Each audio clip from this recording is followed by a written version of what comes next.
This is the ZOLL Powerheart G5 Defib. It's used to be made by Cardiac Science, now made by ZOLL. Really great, robust defibrillator. Been in the industry a long time. Really great piece of equipment. It's got a nice, really easy open flap. This is just an unpowered unit. This would normally activate the defib and start talking to you. Got a really clear shock button. The pads sit up here. You can get both CPR feedback pads or standard packs. To replace them, it's a very simple pull connector which just goes into this space. So if these were expired, you can take them out. It's got the date nicely on the front, which when put in the right way falls into the view window on the front. So I close that up, or you always have to be careful of the wire as well. There we go. So you can see very clearly the date. Coming to the back, you've got a really nice large battery compartment.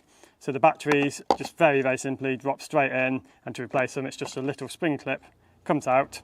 Batteries are about 5 years life on them. The pads are 2 years for the standard ones. Check out our website for all your defib spares, and check out our other videos for how to maintain other makes and models of defibs.